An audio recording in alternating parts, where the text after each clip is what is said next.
Hey, if you're glad to be alive, if you believe in solidarity, and you're breathing in Northeast Minneapolis tonight, can you make a lot of noise one time?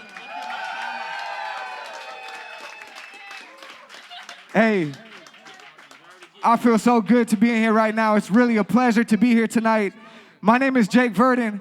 I just wanted to introduce this panel tonight, and I wanted to say a few words. We're doing Tune the Antenna Tuesdays. So every Tuesday, we're holding space, playing good music, and talking about the things that matter, the things that impact our lives. And I grew up in this neighborhood. I grew up in Northeast Minneapolis, and I have vivid memories of 1993, 1995, when I was a young man, and being at my friend's house and his older brother being into neo-Nazi ideology, seeing swastikas in my middle school.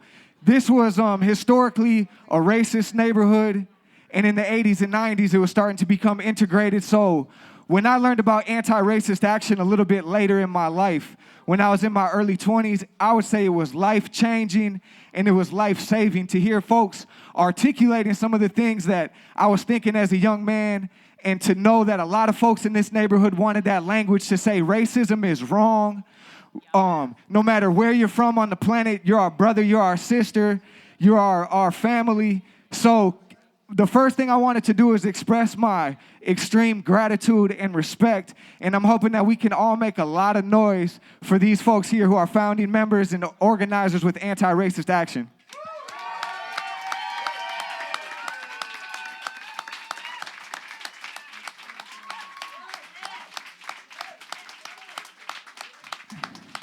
All right, so just to give folks, we're going to spend about 20 minutes, 30 minutes right here having some conversation. It's being recorded tonight.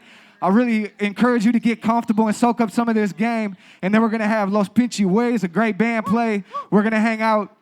I'm going to start with an introduction. It's from the Anti-Racist Action Reader. It says, anti-racist action began in 1987 with a group of multiracial, youth-oriented skinhead and non-skinhead men, the Baldies. ARA emerged in response to the White Knights, a new grouping of neo-Nazi skinheads who were organizing for white supremacy in Minneapolis. The Baldies wanted a more broad-based resistance to the Nazis and created anti-racist action. Some members came from different groups. Some came from the Vice Lords. Some came from the Latin Kings. Some came from the Disciples. Some didn't, but the unifying element was their working class commitment to defeating racist organized in the Twin Cities as well as nationwide.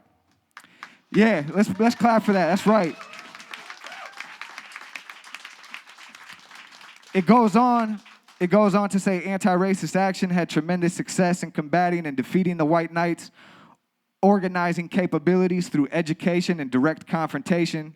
The victory gave impetus for many ARA chapters to autonomously emerge in San Francisco, Chicago, Cincinnati, Milwaukee, Indianapolis, and Portland. So that's what we're talking about, something that has a long legacy but really had a strong moment here in Minneapolis. So to start off, what I'd like to do is ask each panel member if you could just introduce yourself, say your name, your background in terms of maybe your entry point into this work, and then what you're doing now, and then we'll jump into some questions.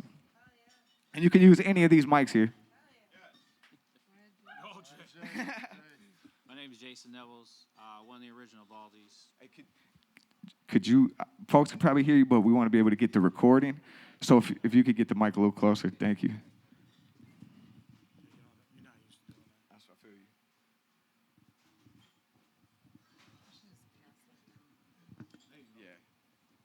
My name is Jason, one of the original members of the Baldies. I don't know. It's just working now. That's what I do.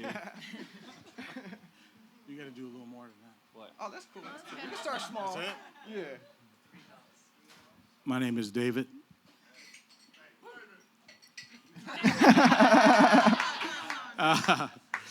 I'm with Jason. Carla Ferrucci. I'm Katrina, and I joined like the second incarnation of ARA in the mid-90s. My name's Kieran, and I was in the Baldies and the ARA. Hey, give it up. All right, so the first question I got, I've gotten into conversation with folks about the Baldies, and I've had a lot of people express genuine confusion about the concept of an anti-racist skinhead. So my first question is for Jay, and then if other folks want to jump in, is what was the idea behind the Baldies, and what are anti-racist skinheads? Well, the idea behind it was we just liked the idea of it. We liked what skinheads were, and so we just started a group. We didn't start off necessarily being anti-racist. We just were that way. Like, that's how we were already. So there weren't no other Nazis around. There weren't no other skinhead crews. We were the only ones. And then this dude we knew started the White Knights. And that was like a white power crew, whatever. And that's who we fought the most probably. And then the East Side dudes came around. It just went into that. But for the most part, we were just a bunch of teenagers. We liked the skinhead culture, and that's what we did. And it just turned into what it did because of all the idiots who were wrecking what skinheads, what they thought were skinheads were. Could you talk a little bit about what was skinhead culture? I feel like a lot of people nowadays, they associate it right away with racism, but before that took hold, what were some of the elements of skinhead culture? Well, it started off like in the 60s, soul music. I mean, it all stems from black music, the whole culture. So you can't be a racist skinhead. That's just not possible. You're just a Nazi.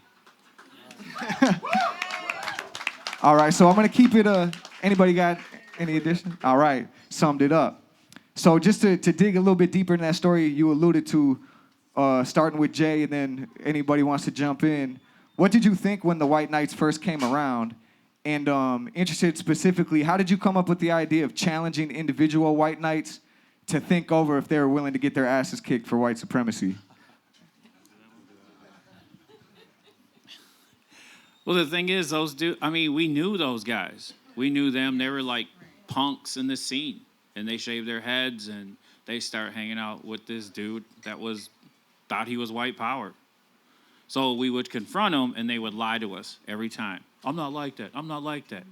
Oh, we hear this, we hear that. And then finally, we just got tired of that. So we just started saying, hey, get the fuck out of here, or we're going to beat your ass. And so we just started beating their asses. Because the only thing Nazis understand, I mean, in all reality, the only thing they understand, they live by the sword, they die by the sword. You can't argue with idiots. Amen. All right, so I got one more question for Jay. And again, feel free. Could you talk a little bit about what impact did the Baldies have on Minneapolis? And when you think about it, what do you think the legacy of the Baldies is? Well, I think the legacy is just that we're a bunch of teenagers. We're 15, 16, 17-year-old kids that had nothing to lose. And we just did whatever we want, and no one liked it. And we challenged everybody. The cops hated us. The cops assaulted us. We were getting attacked by all kinds of people, not just Nazis, but the system was not a fan of us because we challenged grown-ups, and they don't like that. So, I mean, we just did what we did because that was right, you know. That was, I don't know, it was fun, really. This is a question that I came up with. I was doing some reading of the Reader, and it feels like this might be a place to throw it in.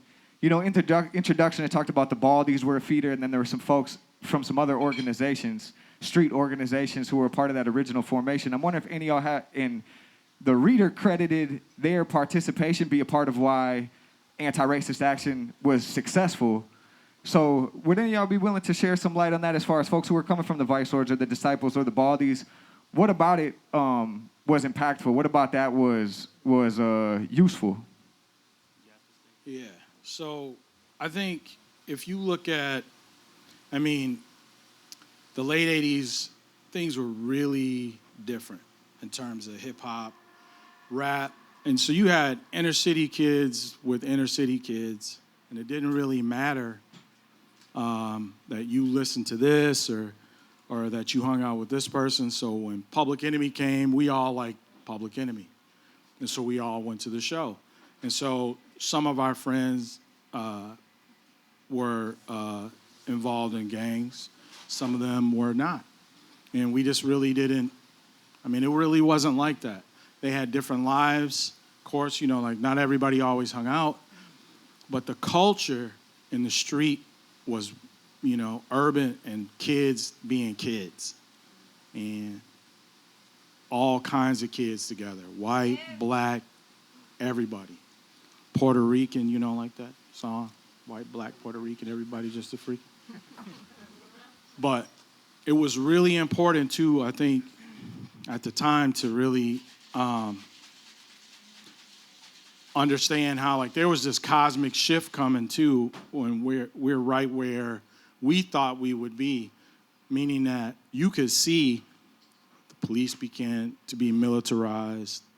A lot of our friends went off to prison. A lot of our friends died.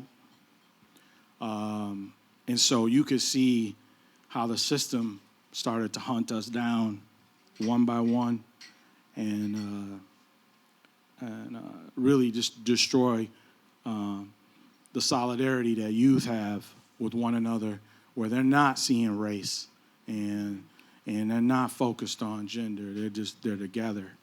And then adults come in and say and do stupid stuff and divide people culturally. So some of my brothers and sisters that are in here tonight that I've been friends with since I was a young guy. And so it was just a real beautiful thing. And I really don't look at it either like, you know, you could say like Vice Lord, you could say disciples and stuff like that. I really don't, that doesn't really, I've never really looked at somebody, one of my friends that was in a gang, as somebody that was in a gang. Do you get what I'm saying? Yeah. Like, that's just my friend. And and I know that his tribe was that tribe, and I was down, we were down with that tribe, and so we just did what we do. Because when you're in this culture here that we got here, kids connect to that because their culture was taken from them. So they identify with that, right? So you got to come from that premise. No gangs, that's my tribe. Can I stick with you, Dave? Got a question here that's interesting. I'd like to hear the backstory. What was it like having a crew of Nazis from Atlanta hunting you and other Baldies in the summer of 1988? Oh, shit. So, how honest? Yeah, okay. Hey, we're uncensored. Whatever makes you feel comfortable. We don't got any outside no censorship. Devices, please. Right. So here, let's start off with that. Our crew, we had a real tight crew, right? Really tight crew. And we spent a lot of time together. And it was in the middle of us fighting a lot. Like, I mean, a lot of fights. But we're still kids, right? So some of us wanted to go on a road trip. And, you know, it doesn't matter if these nasty savages were looking for us. And so they left. So they left, half the crew left. And we still had to deal with a lot of the Nazis who were out looking for us. And one night, me and a certain person understood that they were looking for us, and there were truckloads of them.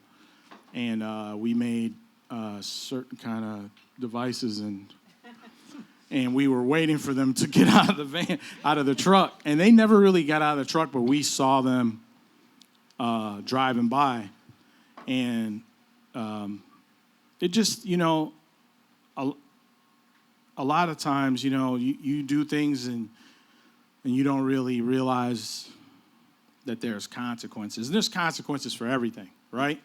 So I really didn't think at the time of being an 18-year-old, 19-year-old kid that what I did to hurt someone else or to attack someone else because of their beliefs, that was going to come back on me in a negative way. I just felt like if I stay righteous, fighting evil, like, how could I get eaten alive by evil, right?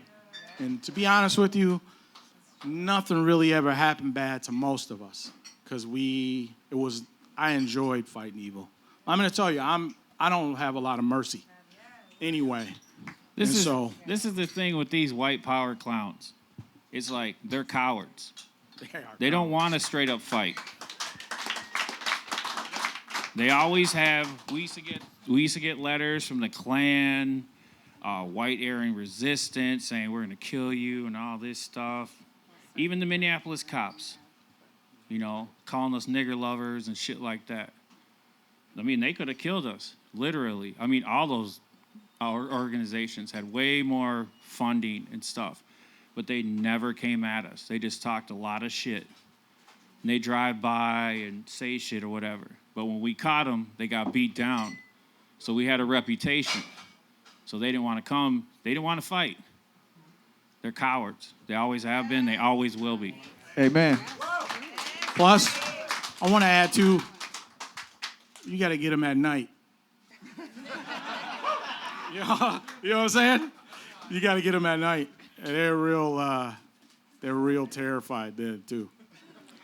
I think, to me, what I think is beautiful about anti-racist action and wanting to lift up these stories and tell these stories is, I feel like terrorism is intended to make us terrified, right? Yeah. And it's intended to make us afraid. And I feel like a more liberal response is still coming from a place of fear and giving these Nazis the upper hand. And I really just, when I seen the posture of anti-racist action saying, this is unacceptable, we will not accept it, not in our shows, not in our concerts, and stepping up to them, that to me is beautiful, and that's an ethic that we need in the world, I think.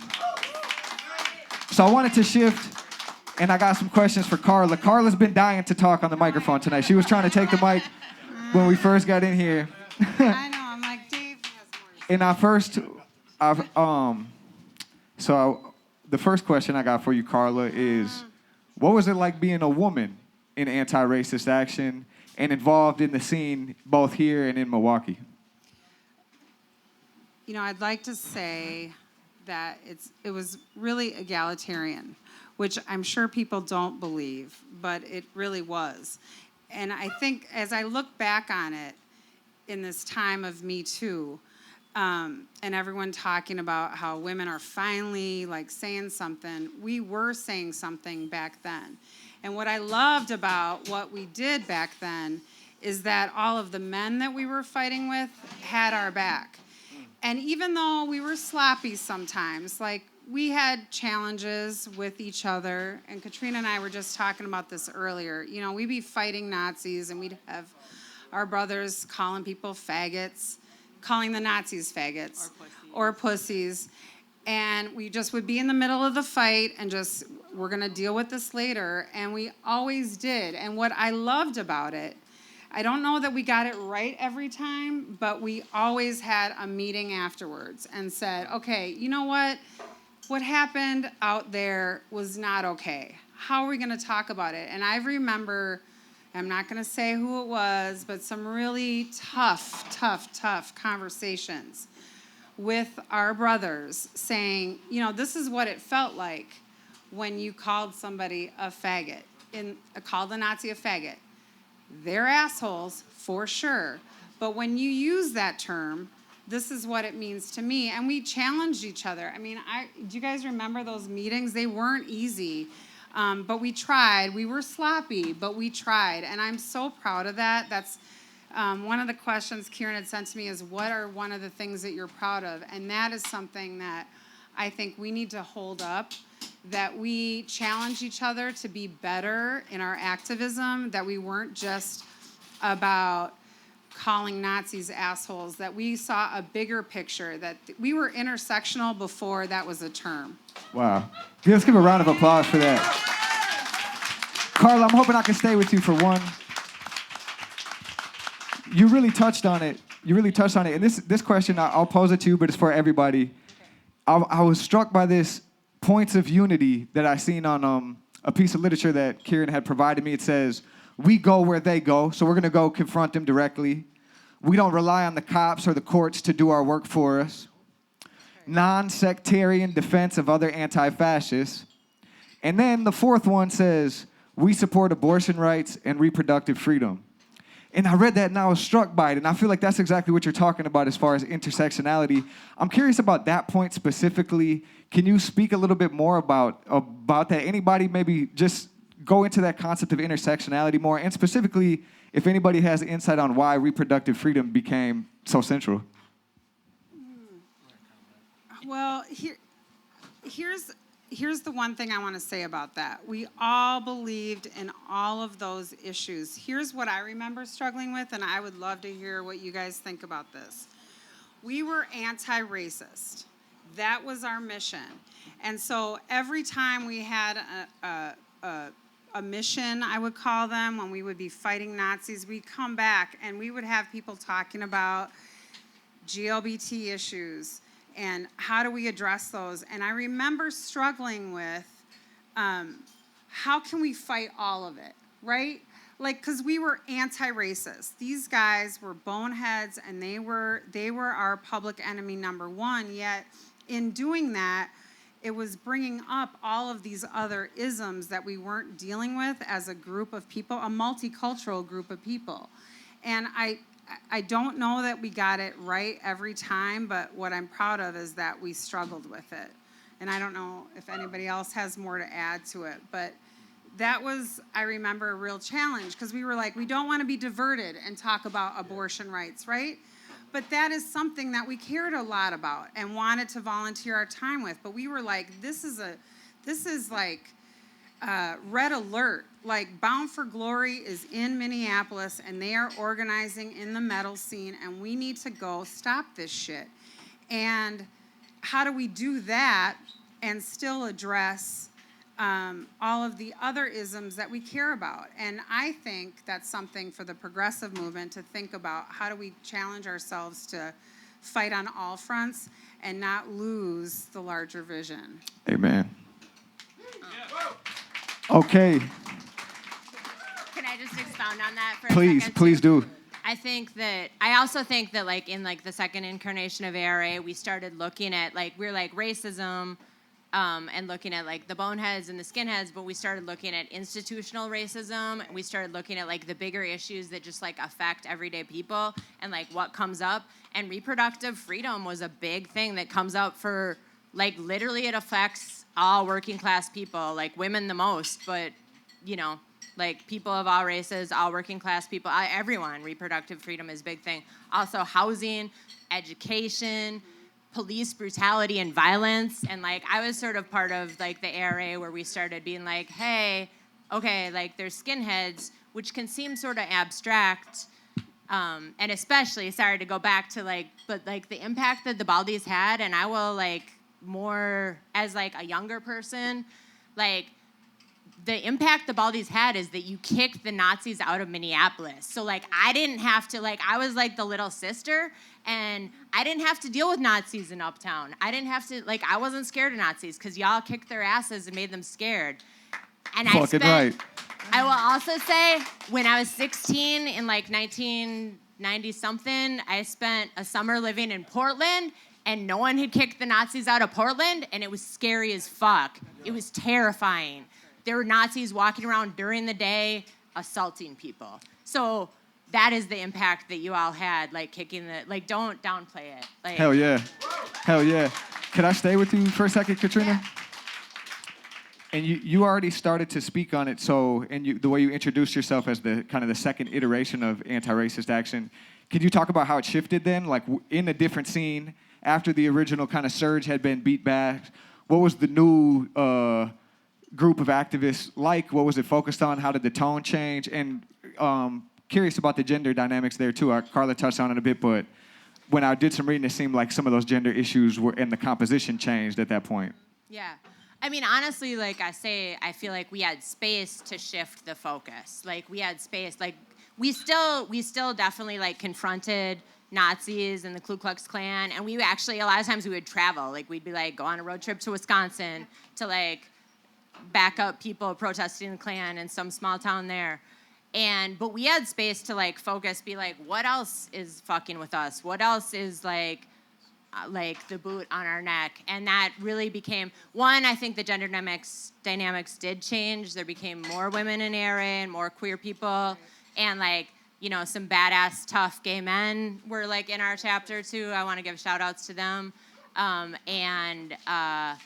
We just like had space to focus on other aspects of white supremacy and oppression that were holding people down, and that really did become like abortion rights, reproductive freedom, and resisting police brutality and violence, which was like, that was like a crazy thing that still exists to this day, like still one of the biggest, yeah. Yeah, that's a real point. I think I was thinking about it's good that people are starting to recognize the danger of white supremacists in the form of neo-Nazis and terrorists. But, the Minneapolis Federation of Police is right down the block, and that's a Nazi gang right there, too. Yeah. And they got a lot of people behind them. So speaking of that, Katrina, I wanted to ask, could you talk a little bit about the ARA Cop Watch? Like, how did that develop? What was that about? So in the late 90s, we decided to start a Cop Watch program, and it's like one of the things I'm most proud of that I've done in my life. We had done a lot of research. We were very influenced by like the Black Panther Party in the 60s in Oakland, who probably did like the most aggressive, badass cop watch ever in the world. But I would like to say that Minneapolis was like the second most aggressive cop watch that I've heard of, because I was in communication with people in Berkeley and Boston and a few other cities too. And they were very much about observing the police. And I remember Boston especially, they were like, so this would be like, again, the late 90s. They had this idea. They're like, what if we get 100 videos like Rodney King? Like, what if we like drive around and get 100 videos like Rodney King? We can like spark a revolution. That was their plan. And in Minneapolis, we actually were trying to we would actually intervene and try to stop the cops from arresting people. Hell yeah. But which is a little bit crazy. We got arrested a lot. It wasn't super sustainable, but I'm still really proud of that work. We literally would be we would walk around downtown, take pictures, try to talk to people, but we literally, when the cops were harassing some black and brown teenagers who weren't doing anything, we would literally try to stop them from getting arrested and shift their focus. And sometimes it worked, and sometimes we got arrested. But Salute. I got one more question for Katrina, because I know you from a lot of areas, but primarily as a very talented artist and a street artist. So I'm just curious as far as what role did graffiti culture play in anti-racist action, and if you could speak to any of those intersections at all. Again, for a while in the late 90s, there was just kind of an influx of there was a few graffiti writers, myself and a few other people were in ARA, and then just kind of the way things shifted, it kind of became cool to claim ARA in the graffiti scene. So for a while it was at all our protests, a bunch of people would show up with signs that were had real nice lettering on them, and it became a cool thing, hey, why don't you're putting up your own stickers, why don't you put up ARA stickers too? We got a lot of cool artwork and flyers and stickers designed by writers throughout the city, and shout out to the beginning of Rhyme Sayers, Atmosphere would do benefit shows for ARA. Sarah White, Traditional Methods would do Hell yeah. Benefit shows for ARA, and it sort of became it was being part of anti-racist action was a cool thing to be in the youth scene, and I was proud about that. That is awesome. That is awesome. Hell yeah, still is. Still is. All right, I wanted to, I'm not going to say too much because I'm sure he wouldn't want me to, but I do got to say that really the intelligence behind the questions and a lot of the logistics behind the scene tonight was Kieran here. So I'd like to give a special round of applause to Kieran. So Kieran, I'm going to take us a slightly different direction with Kieran. I'm curious because folks here talked about anti-racist action and fighting racism being the main thing, but having a worldview that was revolutionary and that was about freedom from oppression.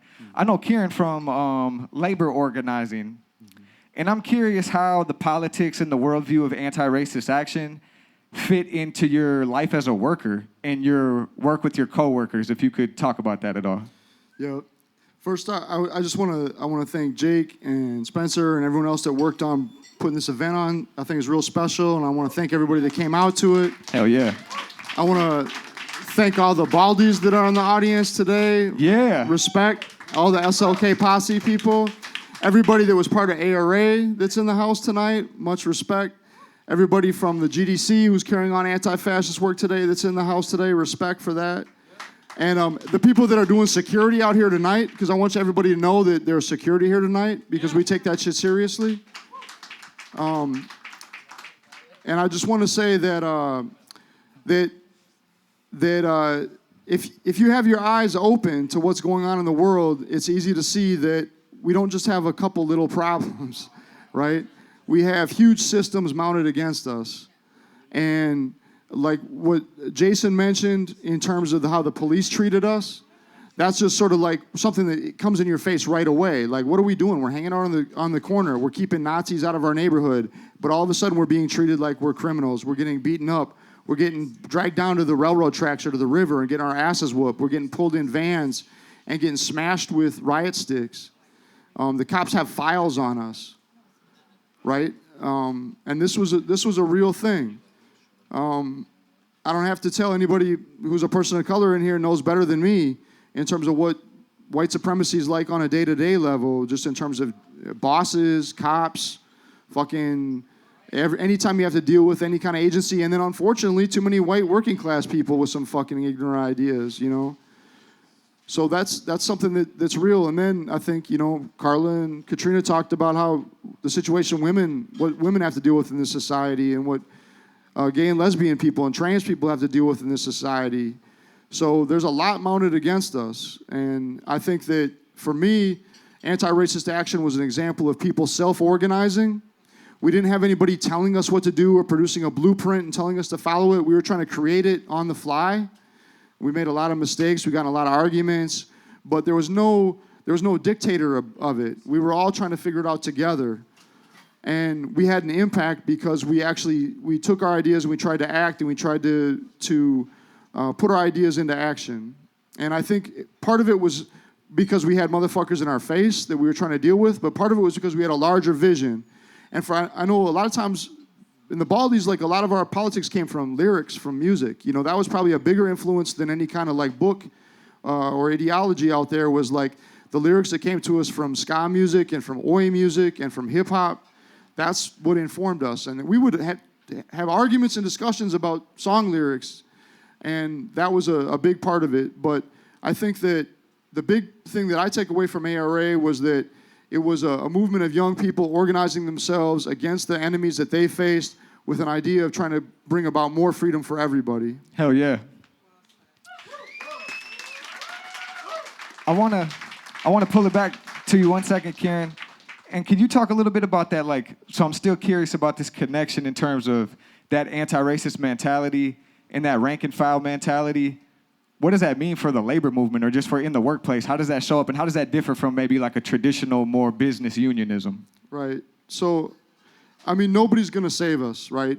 I know that right now there's a lot of people who are asking for your vote and asking for you to get on board with this or that. But the main thing is, there's no superheroes are going to show up. Spider-Man's not going to come down. Superman's not going to come down. Wonder Woman's not going to come down. The only way we're going to get free is if we organize ourselves to get free. That's the only way it's going to happen. Amen.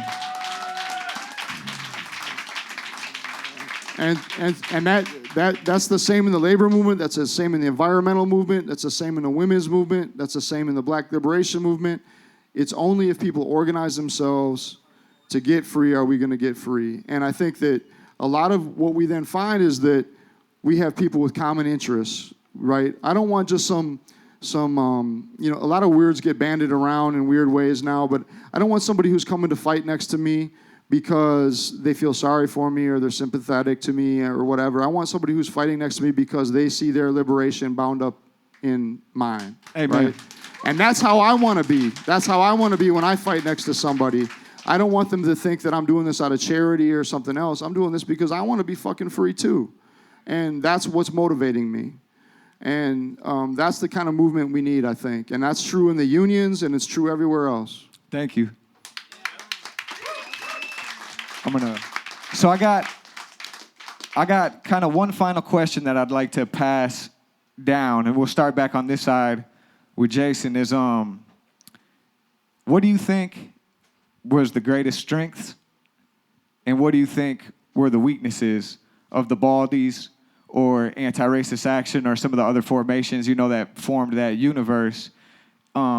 And kind of just that, I guess. Like, what do you think was really the strength that you did really well? And then when you think about maybe giving advice to younger organizers, younger activists, just younger people trying to survive out here, what's something that you learned that you maybe would do differently or incorporate?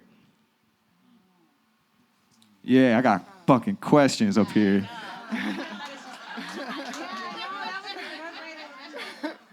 I don't know. I would say, like, the greatest thing about the Baldies, to me, was we didn't give a fuck. We did what we did. We didn't care what anybody else thought. And that's what we did. And I'd say maybe the weakness is we're just teenagers, man. And we did a lot of fucked up shit. On top of all the other good stuff we did, too. But we made mistakes, man. That's just life, So, I don't know. I mean, I wish there was a group of young kids doing shit now, but it's really hard to find it, Trump is no different from Reagan. He's the exact same fucking dude, It's just a repeat of the same motherfucker in the 80s who was doing all the same dumb shit that this idiot's doing, But everybody's so blinded by social media, they can't fucking focus on the task at hand. And that's why you don't have a youth movement. In my mind, anyways. Hey, I respect everything you're saying, but I gotta say I know some badass young people who are out here fighting, and it's still taking forms, but I can't let my youth go unappreciated. Same question for you, Dave. I'm kind of with Jay, man. We were so, not only did we kick the shit out of a lot of people, but we were sharp too. We weren't like dressed gross.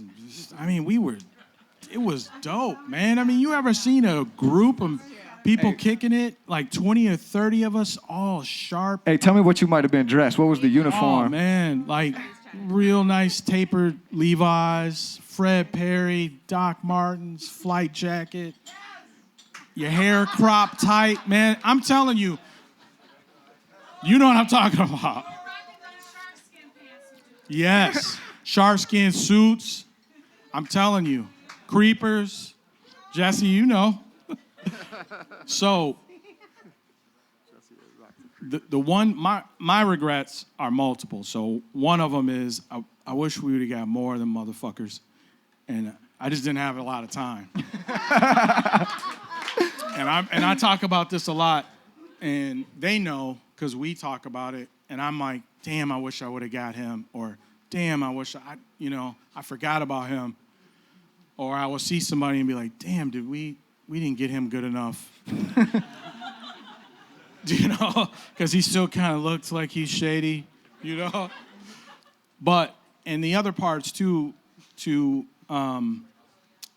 that were the weaknesses for us were, I think, with any kind of collective is there was no leadership, and we were all equal parts. And so, and as we grew older, it was harder to stay together, if that makes any sense, because, we had to provide for each other, our families, or, we ended up doing other things or whatever.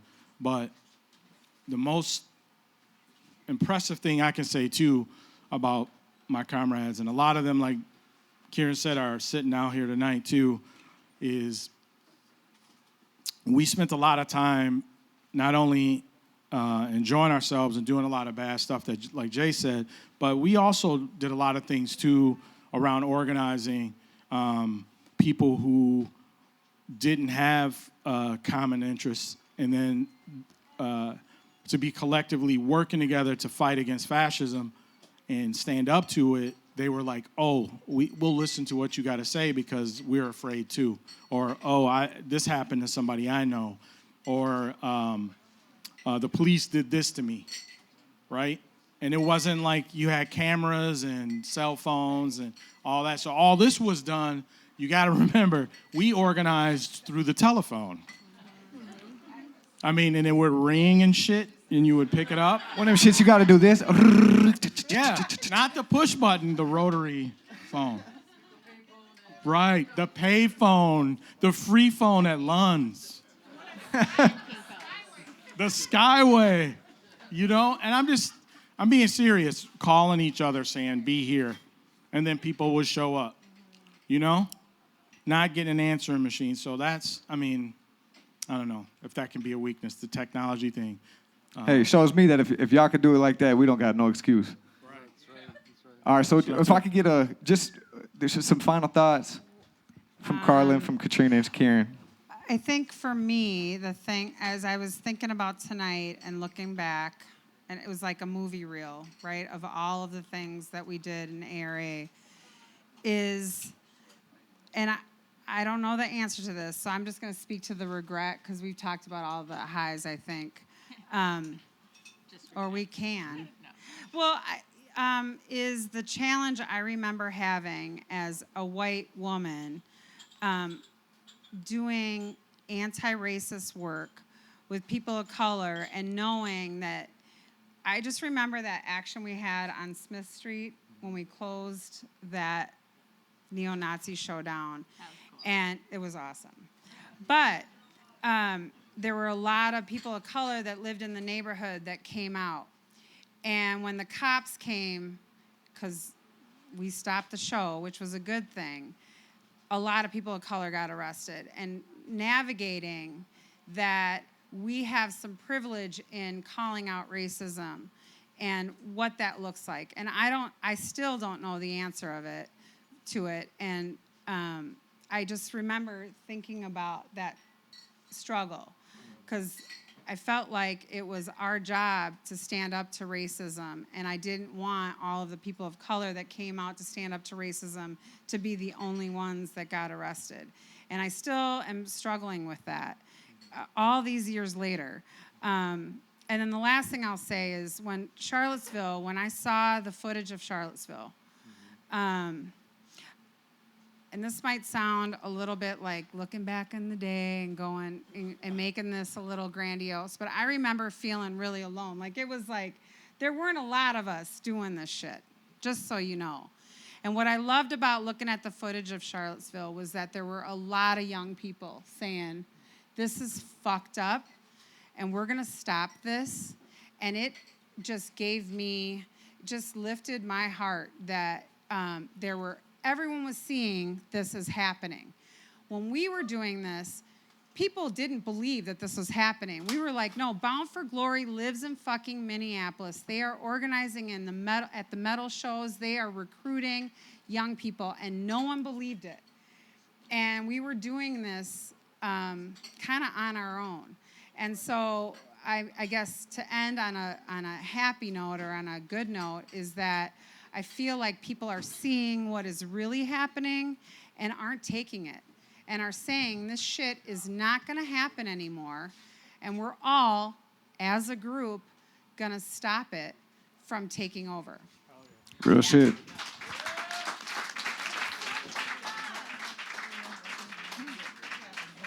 Oh, yeah. Hey, and if you want to learn how to fight, come talk to me after this. For real. For real. Because we could do better than what they did. I know how to fight. Yeah. There should definitely be, like, people's self-defense movement, like, training. We've got long winters. Hell yeah. I'm super pro that. Hell yeah. So I'm going to start with I want to end on a high note. So I want to start on our weakness first. And I think this is a weakness that I still see in so many communities I've been a part of. And it definitely is part of what made me like almost like shift out of like the activist organizer community. We have to figure out what to do when we hurt each other. Like when there's like seriously, when there's like violence and sexual assault that happens in our movements, like within that circle, And that was something that I saw tear different ARA chapters apart. And it wasn't even necessarily that it was ignored or that people didn't take the right side. It tore us fucking apart. And it, like, I've personally had it tear apart many different organizations that I put so much time into, like, building and relationships. We have to figure out how, like, one, how to not hurt each other, but two, like, if hurt happens, like, how to fucking deal with it. And it's like, seriously, Wow. that's like the biggest thing. And then back to, like, what ARA did good, like, I like, literally, like, I learned so much. I have, like, lifelong friends, and, like, solidarity. I learned how to, like, facilitate meetings. I learned how to stay calm in a conflict. I learned how to, like, not be scared of a lot of shit. I learned how to fight. I learned how to, like, trust, you know, all these good things. Hell yeah. Kieran, you got the nightcap. You can send us home. All right, I'll do my best. Again, I want to thank you, Hell everybody yeah. that helped put this on tonight. Thanks for everybody for coming out and being a part of this.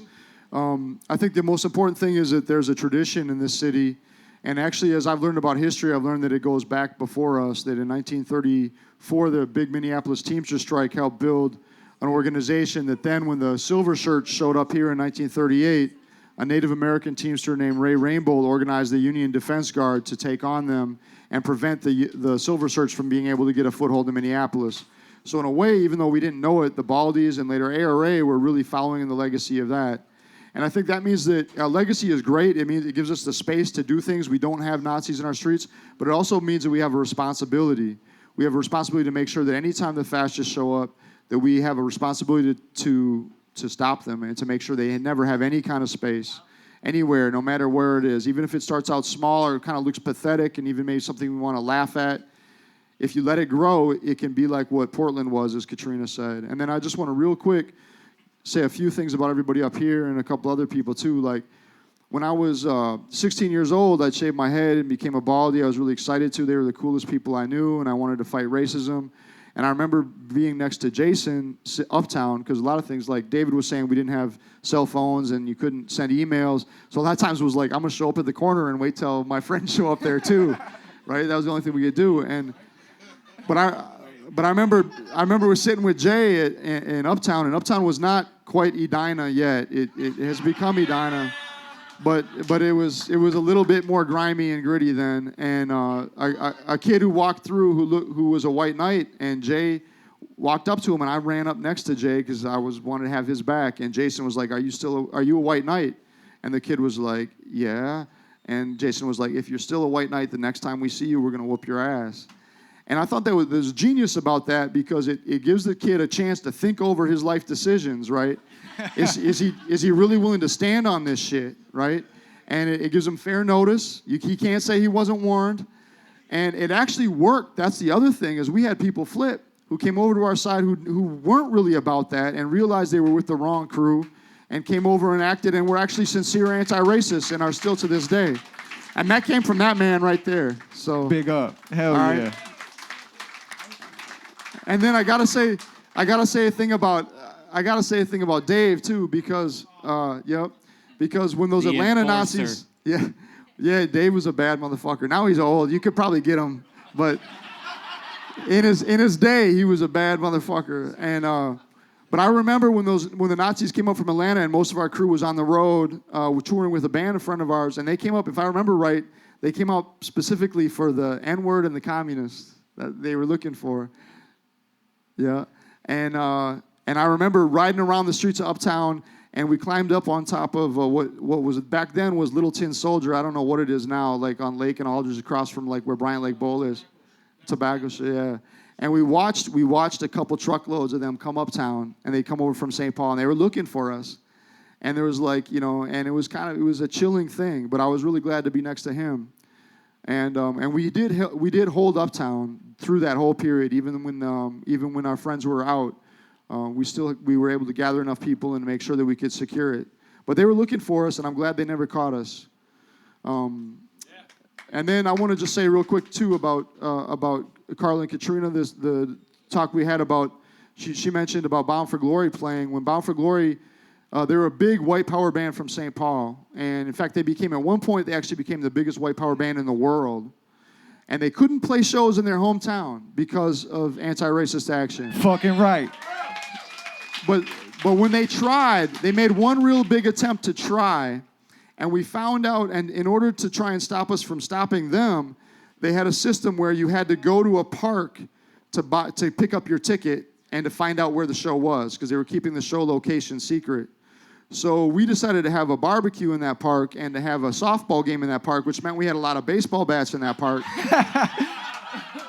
And we held that park, and every time the Nazis tried to come through to get tickets, we chased them out. In the meantime, we'd found out where the show was, which, as Carla mentioned, was in West St. Paul on Smith Avenue, and hit the community with flyers and came out and surrounded them. And it became clear that they were not going to be able to have the show, so the police came out and told us that, we're not going to let them have the show, you guys can go home. And we said, no, not until we get to have somebody go inside and make sure the bands aren't set up. So that cops actually let somebody from the community go into the hall, check that it was cleared out, and so we were able to verify that there was going to be no show. So those kinds of things happen, and that's what's made this legacy happen. And so I think it's up to all of us to maintain that legacy, right? Because people have gotten arrested for it, people have gotten beat up for it, people have gotten hurt from it. So we have that responsibility. Hey, anybody got a quick last word on the panel? I want to point out some folks standing in here.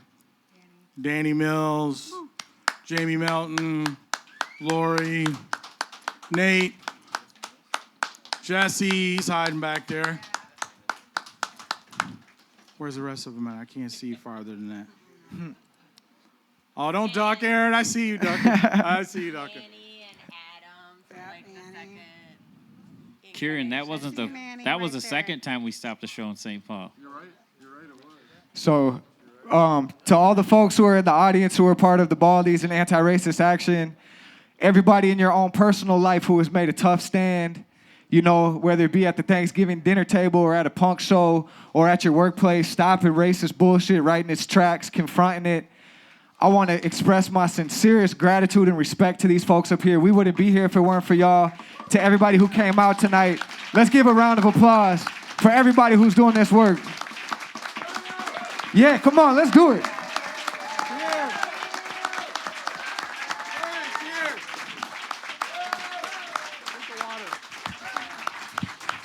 This is water right here. All right, y'all, so I know we got to work tomorrow morning, but we got a killer band, Los Pinchy Ways. They're going to come on in about 20 minutes, so chop it up, share some good memories. I'll play some music. We're going to have some live music coming up in about 20 minutes, and we'll be here all night. I'm GP Jacob, Off 10 Publications. Thanks for coming out tonight.